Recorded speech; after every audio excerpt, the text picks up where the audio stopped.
মুসলমান আছি কিনা, ঈমান আছে কিনা, এটা আমাদেরকে জানতে হবে। কেন? আমার রসুল আরবি সাল্লাল্লাহু আলাইহি ওয়াসাল্লাম ইরশাদ করেছেন, হে আমার উম্মত শোনো, ইয়াতি আলান নাসি জামান, মানুষের উপরে আসবে এমন একটা সময় আসবে, এমন একটা কাল আসবে, ইয়াজতামিউনা, সকল মানুষ এক হবে।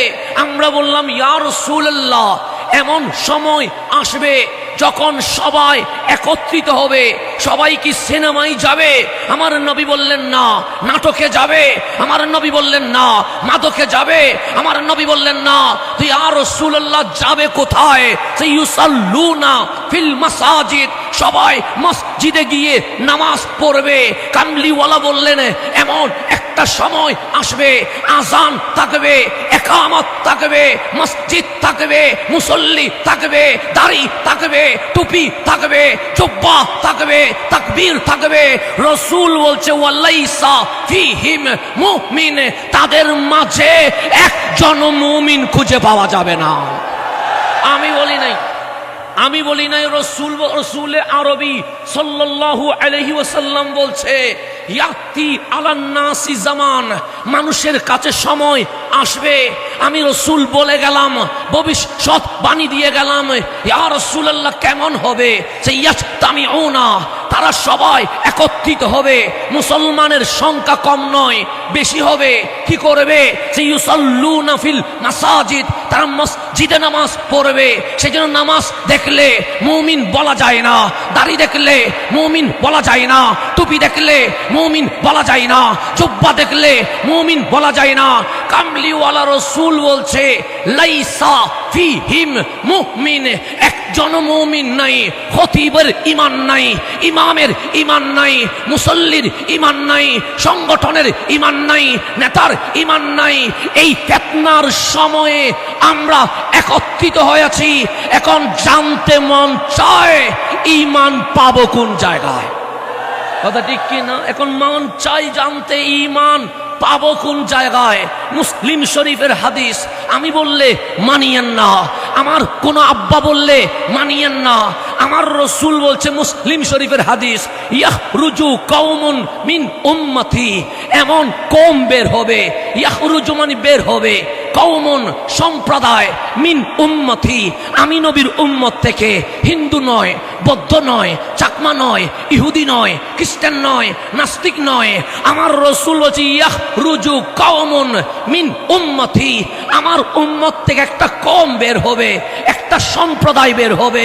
ইয়া রাসূলুল্লাহ ওরা কি করবে? আমার রাসূল ইয়াকরাউনাল কুরআন, তারা কোরআন তেলাওয়াত করবে। কোরআনের সুললিত কণ্ঠ তোমাদেরকে পাগল বানিয়ে দিবে। কেমন তেলাওয়াত? লাইসা কিরাআতুকুম ইলা কিরাআতিহিম, তাদের কোরআন তেলাওয়াতের সামনে তোমাদের কোরআন তেলাওয়াত খুঁজে পাওয়া যাবে না। তাদের সুললিত কণ্ঠের সামনে তোমাদের আয়াত খুঁজে পাওয়া যাবে না। সেই জন্য আজকে বাংলায় শুনতে হয় সুন্নিদের তেলাওয়াত নাই, তাদের নাকি তেলাওয়াত আছে। এ কথা আমাদের শুনতে হয় কি হয় না? আমার রসুল বলছে ইয়াকরাউনাল কুরআন, তারা কোরআন তেলাওয়াত করবে। লাইসা কিরাআতুকুম ইলা কিরাআতিহিম বিশাইইন, তাদের কোরআন তেলাওয়াতের সামনে তোমাদের কোরআন তেলাওয়াত খুঁজে পাওয়া যাবে না।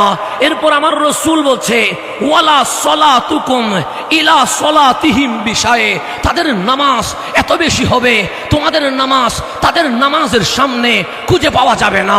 সেই জন্য এখানে এসে আমি সবার কপালের দিকে তাকালাম, দেখলাম কপালে কোনো দাগ নাই, কিন্তু তারা তো নামাজ পড়েছে। কপালে দাগ নাই, তারা তো তাহাজ্জুদ পড়েছে। কপালে দাগ নাই, তারা তো ফজর, জোহর, আসর, মাগরিব পড়েছে। কপালে দাগ নাই। তো আমার রসুল বলছে লা সলাতুকুম ইলা সলাতিহিম বিশায়ে, তাদের নামাজের সামনে তোমাদের নামাজ খুঁজে পাওয়া যাবে না। ওয়ালা সিয়ামুকুম ইলা সিয়ামিহিম বিশায়ে, তাদের রোজার সামনে তোমাদের রোজা খুঁজে পাওয়া যাবে না। এখন আপনারা বলেন কোরআন পড়লে গুনাহ তো হয় না, সওয়াব তো হয়।